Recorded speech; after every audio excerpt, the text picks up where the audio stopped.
ಜೀವ ಉಳಿಸಿಕೊಳ್ಳಲು ಆಸ್ಪತ್ರೆಗೆ ದಾಖಲಾಗಿದ್ರು. ಕೊನೆಗೆ ಚಿಕಿತ್ಸೆ ಫಲಿಸದೆ ಸಾವನ್ನಪ್ಪಿದ್ರು. ಆದರೆ ಉಸಿರು ಚೆಲ್ಲಿದ್ದ ರೈತನ ಶವ ನೀಡಲು ಆಸ್ಪತ್ರೆ ಸಿಬ್ಬಂದಿ ಹಣಕ್ಕೆ ಡಿಮಾಂಡ್ ಇಟ್ಟಿದ್ದಾರೆ. ಅದು ಅಷ್ಟಿಷ್ಟು ಹಣವಲ್ಲ, ಬರೋಬ್ಬರಿ 8 ಲಕ್ಷ.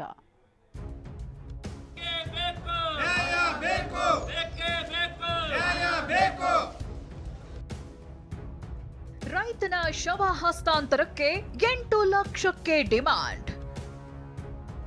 ಖಾಸಗಿ ಆಸ್ಪತ್ರೆ ಹಣದಾಹ ಖಂಡಿಸಿ ಆಕ್ರೋಶ.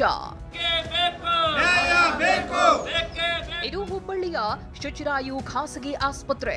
ಇಲ್ಲಿ ಚಿಕಿತ್ಸೆ ಪಡೆದ ರೋಗಿಯ ಶವ ಹಸ್ತಾಂತರ ಮಾಡೋಕೆ ಬರೋಬ್ಬರಿ 8 ಲಕ್ಷ ಬೇಡಿಕೆ ಇಟ್ಟಿದ್ದಾರೆ.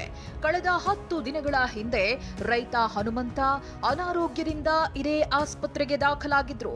ಆದರೆ ಚಿಕಿತ್ಸೆ ಫಲಿಸದೆ ಭಾನುವಾರ ಉಸಿರು ಚೆಲ್ಲಿದ್ದಾರೆ. ಬಡ ರೈತ ಕುಟುಂಬ ಹಾಗೋ ಹೀಗೋ 1.5 ಲಕ್ಷ ಬಿಲ್ ಕಟ್ಟಿದೆ. ಆದರೆ ವರಸೆ ಶುರು ಮಾಡಿದ ಆಸ್ಪತ್ರೆ ಸಿಬ್ಬಂದಿ 8 ಲಕ್ಷ ಬಿಲ್ ಹಾಕಿ ಶವ ಕೊಡದೆ ಸತಾಯಿಸಿದ್ರಂತೆ. ದುಡ್ಡು ಕೊಟ್ಟರೆ ಬಾಡಿ ಕೊಡ್ತೀವಿ, ಇಲ್ಕೊಂಡ್ಬಿಟ್ಟು ಹೋಗ್ತೀವಿ. ಎಲ್ಲ MLA ಕಡೆ ಬೇಕಾದ್ರ ಕಡೆ ಹೇಳ್ಕೊರಿ ನೀವು ಅಂತಂತಾರೆ ಅವರು. ಸುದ್ದಿ ತಿಳಿದು ಆಸ್ಪತ್ರೆ ಮುಂದೆ ಜಮಾಯಿಸಿದ ಕುಟುಂಬಸ್ಥರು ಹಾಗೂ ಭಜರಂಗದಳ ಸಂಘಟನೆ ಕಾರ್ಯಕರ್ತರು ಧರಣಿ ನಡೆಸಿ ಆಕ್ರೋಶ ಹೊರಹಾಕಿದ್ರು. ಕಿಚ್ಚು ಹೆಚ್ಚಾಗ್ತಿದ್ದಂತೆ ಆರೋಗ್ಯಾಧಿಕಾರಿಗಳು ಹಾಗೂ ಪೊಲೀಸರು ಸ್ಥಳಕ್ಕೆ ದೌಡಾಯಿಸಿದ್ರು. ಅಧಿಕಾರಿಗಳು ಹಾಗೂ ಮಾಧ್ಯಮದವರು ಭೇಟಿ ಕೊಡ್ತಿದ್ದಂತೆ ಆಸ್ಪತ್ರೆ ಸಿಬ್ಬಂದಿ ಉಲ್ಟಾ ಹೊಡೆದಿದ್ದಾರೆ.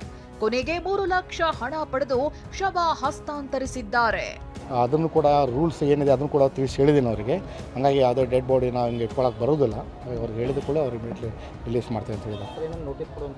ಹೌದು, ಅವ್ರಿಗೆ ನೋಟಿಸ್ ಕೊಟ್ಟು ಜಾರಿ ಮಾಡ್ತೀನಿ. ಈಗ ಅವ್ರಿಗೆ ರಿಟರ್ನ್ ಕಂಪ್ಲೇಂಟ್ ಕೊಟ್ಟಿದ್ದಾರೆ, ಅಂತಕ್ಕ ನೋಟಿಸ್ ಕೊಟ್ಟು ಜಾರಿ ಮಾಡ್ತೀನಿ.